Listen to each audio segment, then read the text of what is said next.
I was standing by the wide glass window of my downtown Chicago apartment, watching the river cut through the city like a silver ribbon, when my phone buzzed on the marble counter behind me. I was dressed for another long day, silk blouse pressed smooth, navy slacks hugging just right, a touch of nude lipstick that still carried the faint scent of rose balm. I had exactly 7 minutes before my car arrived for the client meeting. The text lit up my screen. From an unknown number. "Hi, we're checking in for our stay at your apartment. The code on the lockbox isn't working." For a moment, I thought it was a scam, but as I read it again, the words burned into me. Check in. Stay. Apartment. My chest tightened. I knew this feeling, the ugly rush of memory that made my heart race faster than my mind could keep up. I steadied myself, fingertips grazing the rim of my coffee cup. The smell of hazelnut roast rose up, grounding me. My eyes darted back to the text, then to the view outside. The high-rise skyline that had once felt like a fortress against my past. It wasn't the strangers that unsettled me. It was what their message implied. Someone had listed my apartment. Again. And I didn't need a detective to know who had done it. Because years ago, my mother had already taught me what it feels like to come home and find it isn't yours anymore. I was 22 when I signed the lease on my first apartment in Indianapolis. A modest one-bedroom on the third floor of a brick building that smelled faintly of old wood and laundry detergent. The carpet was a little worn, the kitchen cabinets squeaked, and the bathroom tiles had hairline cracks. But it was mine. For the first time in my life, every square foot belonged to me and me alone. I remember running my palm across the counter the day I moved in, whispering under my breath, "This is freedom." My mom, Linda, didn't see it that way. To her, independence was an insult. Every step I took outside her orbit was a rejection. She walked through my apartment on move-in day with her arms crossed, clicking her tongue. "You're wasting money," she said, her voice sharp. "You could have stayed at home until you were married. A good daughter saves her money." I kept my smile tight. "Mom, I wanted a place of my own. I can handle it." Her response was a smirk, the kind that told me she didn't believe a word I said. A few months later, I learned what disbelief can do. It was a Saturday. I'd gone out of town for work training, proud of the little weekend bag I carried. My own boss had trusted me with something important. I came back Sunday evening, humming, turning my key in the lock.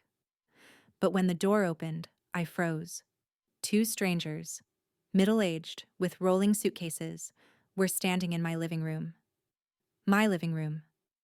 A woman with curly hair looked up from her phone and smiled. "Hi, you must be the host. We were just about to message you. Great place." I dropped my bag. I, I'm sorry. What?" She tilted her head. "This is the Airbnb rental, right? Your mom gave us the code." My blood went cold. The walls I had painted, the tiny photos I'd taped near the window, the bed I had saved months for. It had all been reduced to a listing. When I confronted Mom, she didn't flinch. "Oh, stop being dramatic, Jessica," she said, breezing through the kitchen as if it were hers. "You weren't even here." I thought, why let it sit empty? They paid good money. I was helping. The words sliced through me. My hands shook, and my throat burned with tears I refused to show her.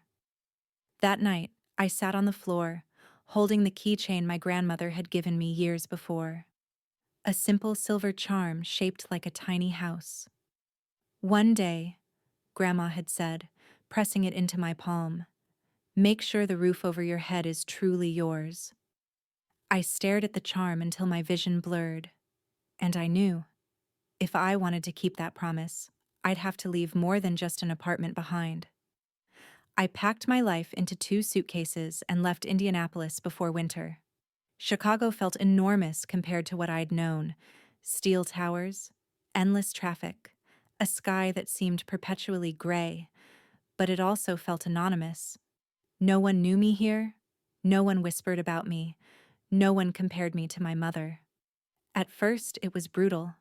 I rented a shoebox studio with walls thin enough to hear the neighbors' late-night arguments. I worked at a cafe during the day and took online classes at night, eyes burning from exhaustion. Dinner was usually instant ramen or a dollar slice of pizza. I kept a tiny notebook by my bed, writing numbers, calculating budgets, daring myself to believe I could make something bigger. Then I met Elaine Turner. She was a regular at the cafe, mid-50s, sharp suits, warm laugh that filled the room. One afternoon, she noticed me scribbling in my notebook while wiping down tables. "You crunch numbers like a Wall Street analyst," she teased, sipping her latte. Embarrassed, I admitted I was studying accounting, hoping to break into finance someday. To my surprise, she didn't laugh. Instead, she leaned closer. "I run a small investment firm. Come intern with us. You'll learn more in 3 months than you will in a year of classes." That internship changed everything. Elaine didn't treat me like a charity case. She treated me like someone with potential. She pushed me, challenged me, taught me how money moved in ways my mom had never even dreamed of. Still, it wasn't easy. There were nights I walked home with blistered feet after a 12-hour day, whispering to myself, "Don't quit, Jess." There were mornings I looked in the mirror, dark circles under my eyes, wondering if I was crazy to think I could pull this off. But then I'd glance at the silver house keychain on my desk, and the doubt would fade. Slowly, the small wins started to come. My first paycheck from Elaine's firm, bigger than anything I'd ever earned. The first time a client asked for my advice instead of hers. The thrill of paying rent without flinching, of buying groceries without checking the balance twice. By 26, I had saved enough to put a down payment on a condo. Mine. The papers bore my name. No cosigner, no help from anyone else. I remember sitting on the floor of that empty living room, sunlight pouring through the windows and whispering to myself, "Grandma, I did it." I never told my mom. Not about the condo, not about the firm, not about the promotions that came faster than I could have imagined. When she called, I kept my answers vague. "Work's fine, Mom. Apartment's fine." Nothing to hint at the truth. Because the truth was mine, and I wasn't ready to let her touch it. For years, I lived two lives. To my family, I was just Jessica, scraping by. To the world, I was Jessica Cole, Associate Director of Finance at Turner and Company, a woman with her own keys, her own bank account, her own roof. And for the first time, the silence didn't feel like hiding. It felt like protection. It was a crisp fall evening in Chicago when it happened. The city lights flickered against the river, and my condo smelled faintly of vanilla and cedarwood. I had invited my family over, not out of sentimentality, but out of necessity. The text from those strangers weeks earlier had confirmed my suspicion. My mom was still meddling. She'd gotten access to the building somehow, spun one of her half-truths, and once again tried to make money off something that wasn't hers. This time, I wasn't the 22-year-old girl standing helpless in her own living room. This time, the apartment wasn't just four walls. It was mine, paid for in full, furnished by me, decorated by me, every inch a reflection of the woman I had become. When the doorbell rang, I felt my heart thrum against my ribs. I opened the door to see Mom, my younger brother Mark, and Aunt Caroline standing in the hallway. Mom swept in first, her perfume heavy, her smile thin.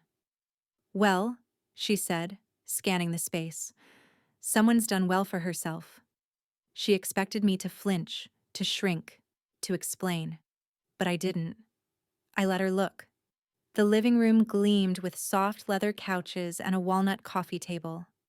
A bold piece of abstract art hung on the far wall, one of the first things I'd bought that wasn't practical, but purely because it spoke to me. Books lined a glass shelf. The kitchen sparkled with quartz counters. Mark's eyes went wide. "Jess." This place is insane. You actually live here? I smiled, steady. Yes, Mark, I do. For a long moment, no one spoke. I could almost hear the weight of their disbelief.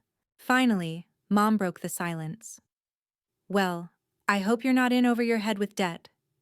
You know, appearances can be deceiving. Her voice carried the same patronizing lilt I'd heard all my life, but instead of stinging, it only fueled me. I straightened, my silk blouse catching the warm lamplight. Actually, I said calmly, there's no debt. I paid for this place outright. And this isn't the only one. Her head snapped toward me. What do you mean? I mean, I said, letting the words linger in the air. I own 3 properties in this city. I manage them myself. And the firm I work for? I'm not just an employee anymore, I'm a partner. Aunt Caroline gasped softly. Mark blinked like he'd misheard me. But Mom's smile faltered, just enough to show the crack in her armor. That's impossible, she said, her voice thinner now. I walked across the room, my heels clicking against the polished hardwood, and picked up the silver house keychain from the console table. I held it up so the light caught it. Do you remember when you put my first apartment on Airbnb without telling me? I asked quietly. Her face froze. That was the day I realized I had to take back my life. You tried to turn my independence into profit. But you know what, Mom? That betrayal lit a fire under me. It pushed me to build something you can't take, can't list, can't rent out to strangers. Mark looked from her to me, his mouth opening and closing. Wait, you own all this? Jess, why didn't you say anything? Because, I said, setting the keychain back down, I needed to protect what I built. Some things are too precious to hand over to people who don't respect them. Silence hung heavy in the room. The skyline glittered through the floor-to-ceiling windows, as if the city itself bore witness to this moment. For the first time in my life, it wasn't me scrambling to prove my worth. It was them, trying to comprehend it.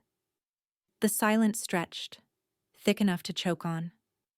My mom's lips pressed into a thin line, her eyes darting around the room as though searching for cracks in the walls, proof that this was all an illusion. But there were no cracks, just me, standing taller than I ever had in front of her.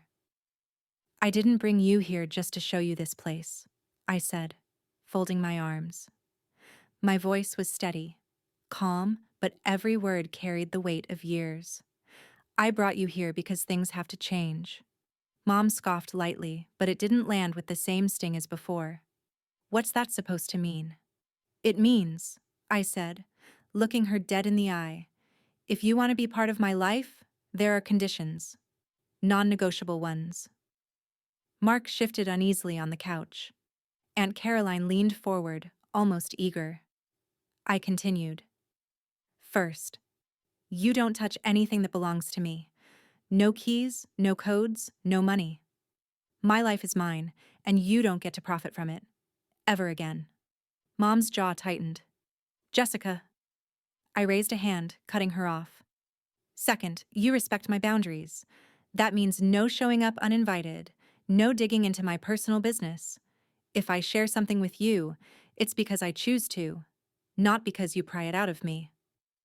Mark looked at Mom, then back at me. That sounds fair, honestly. I nodded. And third, if you want a relationship with me, it has to be real. No manipulation, no guilt trips, no constant undermining. You have to actually see me for who I am, not who you think I should be. For a moment, my mother just stared at me, stunned. I could see the war playing out in her eyes, the part of her that wanted control clashing with the part that knew she was losing it. I'm not asking you to change overnight, I said softly, but I am asking you to try, because I'm not that scared girl anymore. I don't need your permission to exist, and I won't let anyone, family or not, treat me like they own me. Mark leaned forward, his voice tentative. And me? Do I have conditions too? I smiled faintly. Yes. You need to figure out what you want in life, Mark. Stop floating. Stop letting mom's voice drown out your own. You're smarter than you give yourself credit for. But you'll never know it if you don't try. His eyes widened as though no one had ever said those words to him before. And to Aunt Caroline, I added, glancing at her. You've always been kinder to me. But sometimes you stand by quietly while Mom crosses lines. I need you to stop doing that. If you care, you speak up. She nodded slowly, her eyes glistening. You're right. I drew in a long breath, letting it settle in the space between us. Those are my terms. If you can't accept them, then this. I gestured to the apartment, the life I'd built, the strength in my voice. Is the last time we see each other. The weight of my words landed. For once, they weren't in charge of the terms. I was. The air in the room shifted after my words. Not immediately, not magically, but like the slow turn of a tide. Mark was the first to break it. He leaned back, running a hand through his hair, and let out a breath that sounded like release. You know what, Jess? You're right. I've been coasting. Maybe it's time I stop making excuses. His eyes met mine, softer now. I don't know how yet, but I'll figure it out.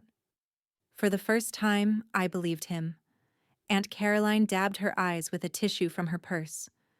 Your grandmother would be proud of you, she whispered. She always said you had her fire. My chest tightened at the mention of Grandma. That little silver keychain flashed in my memory, the weight of it in my palm, her words echoing. Make sure the roof over your head is truly yours. And then, there was Mom. Linda Cole, the woman who had once made me feel small enough to fold into the cracks of the carpet. She stood stiffly, arms crossed, but her gaze wasn't as sharp as before. I didn't realize, she murmured, her voice almost foreign. I thought you needed me. I didn't know you were. She trailed off, swallowing hard. This. I looked at her, really looked at her. For the first time, I saw not the monster of my memories, but a woman terrified of losing control, of becoming irrelevant. And maybe, just maybe, a woman who could learn. Mom, I said quietly, I'll always be your daughter. But you don't get to own me. If you want to be in my life, it has to be as my equal. Nothing less. Her eyes glistened, though she blinked quickly to hide it. She didn't apologize. Not yet. But for the first time, she didn't argue either. That was enough. For now. Later, when they left, I stood by the window again. The city stretched out before me, steel, glass, and possibility. I held the silver keychain in my hand, the charm warm from my touch. I thought about the girl who once sat on a bare apartment floor, shaking after strangers rolled their suitcases through her home. I thought about the nights of ramen, the blisters, the doubts. And I thought about the woman I had become. I smiled to myself, a smile that carried both ache and triumph. Because the truth was clear now, sharper than ever. The day my mom put my apartment on Airbnb without telling me was the day I stopped renting space in anyone's shadow. And I never would again.